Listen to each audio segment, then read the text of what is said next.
خوش آمدید۔ آج ہم مورگن ہاؤزل کی شاندار کتاب دی سائیکالوجی آف منی کی روشنی میں پیسے کے بارے میں ایک بہت ہی دلچسپ سچائی کو سمجھنے کی کوشش کریں گے، اور وہ سچائی یہ ہے کہ مالی کامیابی کا تعلق اس بات سے کم ہے کہ کوئی کتنا ذہین ہے، اور اس بات سے کہیں زیادہ ہے کہ اس کا رویہ کیسا ہے۔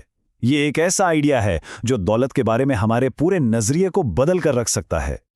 اور دیکھیں، نپولین کا یہ مشہور قول پیسے کی دنیا میں ہماری سوچ سے کہیں زیادہ گہرا مطلب رکھتا ہے۔ یہ اس بات کی بنیاد رکھتا ہے کہ اصل مالی ذہانت وہ نہیں ہے جو پیچیدہ حساب کتاب کر سکے، بلکہ وہ ہے جو اس وقت پرسکون رہ سکے جب مارکیٹ میں ہر کوئی گھبراہٹ میں فیصلے کر رہا ہو۔ اچھا، اس آئیڈیا کو مزید گہرائی میں سمجھنے کے لیے آئیے ایک ایسی حیران کن کہانی پر نظر ڈالتے ہیں جو ذہانت اور رویے کے اس فرق کو بالکل واضح کر دیتی ہے۔ تو یہاں دو بالکل مختلف کہانیاں ہیں۔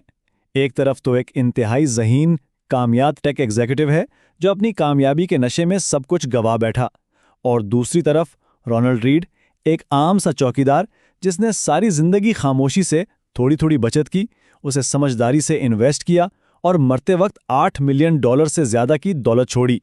یہ تضاد ہی دراصل اس پورے تجزیے کا مرکزی خیال ہے۔ تو اصل بات یہ ہے کہ رویہ ذہانت پر ہمیشہ بھاری پڑتا ہے۔ دنیا کا ذہین ترین شخص بھی غلط رویے کی وجہ سے مالی طور پر تباہ ہو سکتا ہے، اور یہی چیز ہمیں پیسے کے بارے میں ایک اور بڑے اور اہم تضاد کی طرف لے جاتی ہے۔ دیکھیں، پیسہ کمانا یا امیر بننا ایک الگ ہنر ہے، لیکن اس پیسے کو سنبھال کر رکھنا یعنی امیر رہنا، یہ بالکل ہی ایک مختلف کھیل ہے۔ اکثر لوگ ان دو مہارتوں کے فرق کو سمجھ نہیں پاتے، اور اس کے نتیجے بہت سنگین ہو سکتے ہیں۔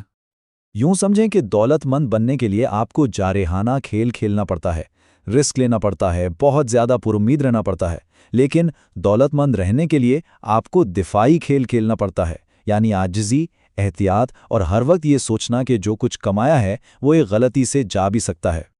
اس کی سب سے بڑی مثال جیسی لیورمور کی کہانی ہے۔ وہ اپنے وقت کے سب سے بڑے اسٹاک ٹریڈرز میں سے ایک تھے۔ 1929 کے عظیم کریش کے دوران جب دنیا بھر کے امیر لوگ کنگال ہو رہے تھے، اس نے صرف ایک دن میں آج کے حساب سے $3 ارب کمائے تھے۔ وہ دولت مند بننے کا ماہر تھا، لیکن وہ امیر رہنے میں پوری طرح ناکام رہا۔ اس کا بے پناہ اعتماد تکبر میں بدل گیا۔ اس نے بڑے سے بڑے بے تکے رسک لینا شروع کر دیے، اور صرف 4 سال کے اندر وہ سب کچھ ہار گیا۔ اس کی کہانی ہمیں ایک تلخ سبق سکھاتی ہے: امیر بننے کا کوئی فائدہ نہیں اگر آپ اس کھیل میں ٹکے ہی نہ رہ سکیں۔ اچھا، اس سے ایک اور گہرا نفسیاتی سوال پیدا ہوتا ہے۔ جب ہم دولت کے بارے میں سوچتے ہیں تو ہمارے ذہن میں کیا آتا ہے؟ مہنگی گاڑیاں، بڑے گھر، لیکن کیا واقعی یہی دولت ہے؟ یہ ایک بڑا دلچسپ تضاد ہے۔ جب کوئی شخص سڑک پر ایک مہنگی گاڑی دیکھتا ہے تو وہ یہ نہیں سوچتا کہ واہ، اس گاڑی کا مالک کتنا زبردست آدمی ہے۔ نہیں، بلکہ وہ یہ تصور کرتا ہے کہ اگر میں اس کار میں بیٹھا ہوتا تو لوگ میرے بارے میں کتنا اچھا سوچتے۔ یعنی دوسرے کی دولت کو اپنی خواہشات کے لیے ایک پیمانے کے طور پر استعمال کیا جاتا ہے۔ اور یہیں پر امیر ہونے اور دولت مند ہونے کا فرق واضح ہوتا ہے۔ امیر ہونا تو آپ کی موجودہ آمدنی ہے جو نظر آتی ہے، مہنگی کاروں اور گھڑیوں کی شکل میں، لیکن حقیقی دولت وہ پیسہ ہے جو خرچ نہیں کیا جاتا، وہ پوشیدہ ہوتا ہے، بینک میں پڑا ہوتا ہے۔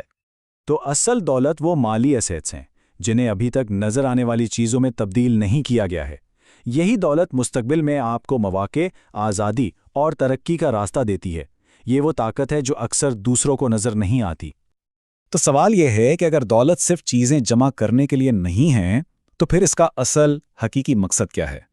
ماہر نفسیات اینگس کیمبل نے اپنی تحقیق میں پایا کہ خوشی کا سب سے بڑا اور قابل اعتماد ذریعہ اپنی زندگی پر کنٹرول کا احساس ہے، اور پیسے کی سب سے بڑی، سب سے قیمتی چیز یہی ہے کہ وہ ہمیں اپنے وقت پر اختیار دیتا ہے۔ بچت صرف چیزیں نہیں خریدتی، یہ آزادی خریدتی ہے۔ یہ آپ کو یہ صلاحیت دیتی ہے کہ بیمار ہونے پر مالی فکر نہ کریں، ایک بری نوکری چھوڑ کر اچھی نوکری کا انتظار کر سکیں، یا زندگی میں وہ کام کر سکیں جس میں تنخواہ کم مگر سکون زیادہ ہو۔ یہی پیسے کا اصل اور حتمی منافع ہے۔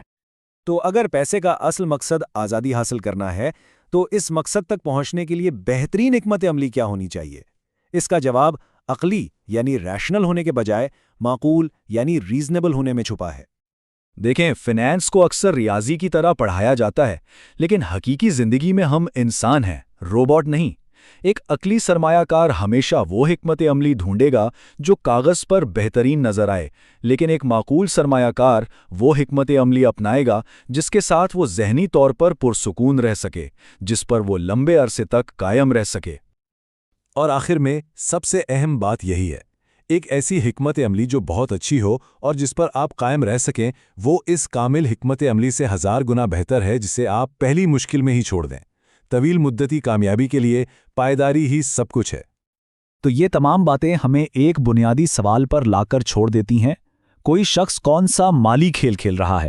کیا یہ جلدی سے جلدی امیر بننے کا کھیل ہے یا پھر لمبے عرصے تک مالی طور پر آزاد رہنے کا؟ اس سوال کا جواب ہی پیسے کی نفسیات میں مہارت حاصل کرنے کا پہلا اور شاید سب سے اہم قدم ہے۔